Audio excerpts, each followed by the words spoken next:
Yesus naik ke langit atau ke surga? Jangan sampai salah paham.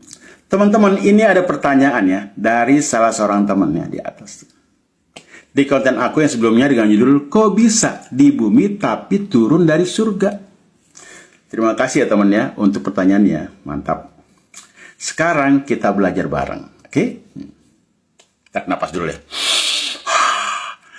Nah teman-teman, pernah nggak sih kamu naik pesawat terus teman kamu bilang, wah udah naik langit nih. Tapi apakah itu berarti kamu udah sampai ke surga? Gimana kalau kita bicara soal kenaikan Yesus? Dia naik ke Auranos, tapi itu langit atau surga? Begini teman-teman, ada yang bilang Yesus naik ke Auranos, yang artinya langit, bukan Paradaisos alias surga. Terus apakah Yesus cuma naik ke langit fisik seperti burung terbang?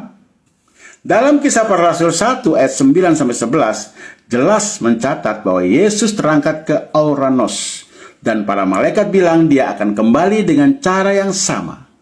Tapi Auranos dalam Alkitab bukan cuma langit yang kita lihat, tapi juga tempat Allah bertahta. Contohnya dalam Matius 6 ayat 9. Bapa kami yang di Auranos. Jelas, bukan cuma di atmosfer, ya kan? Yesus naik ke tempat tertinggi, ke hadirat Bapa, bukan sekedar melayang ke atas seperti astronot. Ini penting teman-teman, karena kalau Yesus cuma naik ke langit, maka dia bukan Tuhan.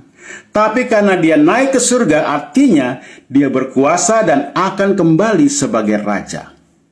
Ilustrasinya begini teman-teman, bayangin ya, kamu naik lift ke lantai paling atas gedung pencakar langit. Ada yang bilang, dia cuma naik lift ke atas, bukan ke ruang VVIP. Padahal faktanya, kamu nggak cuma naik, tapi masuk ke ruang eksklusif yang cuma bisa diakses oleh orang tertentu.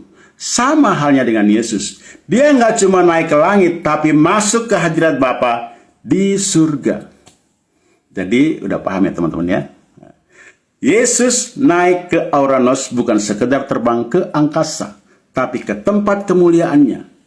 Yuk, komen. Selama ini kamu pahami soal kenaikan Yesus itu bagaimana? Semoga bermanfaat. Tuhan Yesus memberkati kita. Amin.